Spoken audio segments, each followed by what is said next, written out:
You probably have questions about whether you can trust the Bible.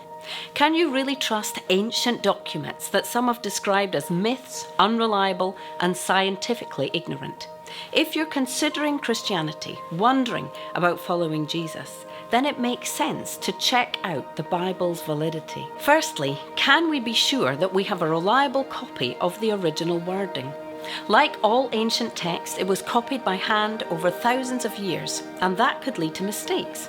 So, experts compared almost 6,000 manuscripts of the Greek New Testament, more than any other ancient work of literature, and discovered only tiny differences, mostly spellings and word order, none of which affect any essential Christian truth.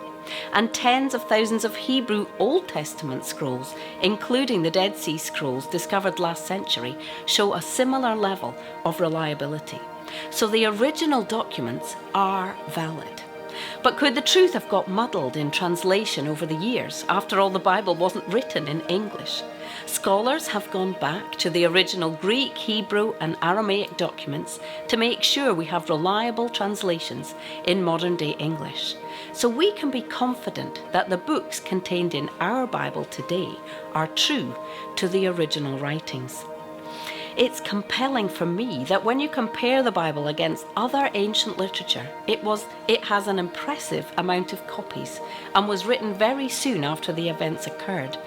For example, we have 250 manuscripts of Julius Caesar's account of the Gallic Wars, with the earliest copy dated AD 1000, which is actually 900 years after the events. This compares to the New Testament's 5,795 Greek manuscripts, with the earliest copy dated AD 117, written only 30 to 150 years after the events. So as a document, the Bible is extremely reliable. What about scientific accuracy? Some have criticised the Bible for its accounts of creation and its description of the natural world as inaccurate. But the Bible was never intended to be a science textbook and often uses figurative language to describe nature. For example, those early chapters of Genesis don't give us a detailed scientific account of how the universe began, but they do point us to God as our powerful creator. In fact, many scientists observe in the natural world a pattern, an order, an intelligent design that points to a designer of infinite knowledge and wisdom. The Bible does not contradict science. The more you dig, the more you'll discover that the Bible's rooted in real history, not myth. For example, there are many other ancient historians who refer to Jesus. The Roman historians Pliny and Tacitus and the Jewish historian Josephus all describe the life of Jesus, his teaching and his miracles. Josephus even refers to the resurrection of Jesus. The Bible is rooted in history. The 4 gospel accounts of Jesus' life were written only 35 years after the events they describe. Most experts would say Mark was the earliest gospel, probably written in the late 60s AD.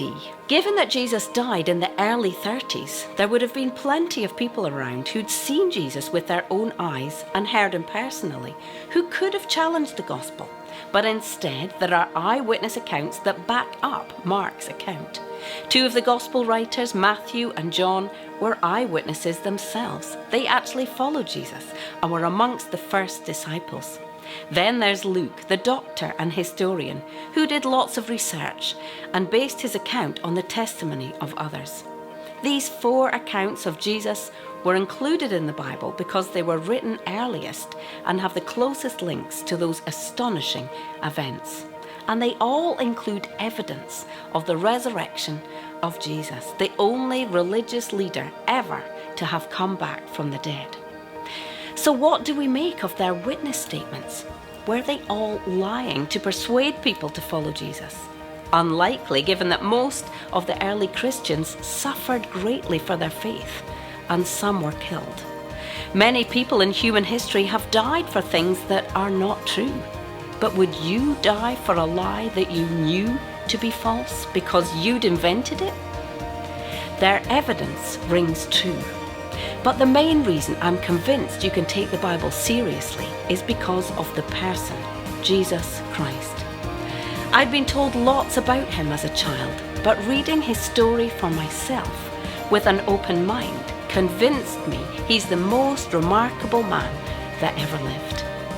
So if you've got questions about Jesus, if you've got questions about whether you can trust the Bible, the best thing you can do is read one of the 4 accounts of his life, the Gospels.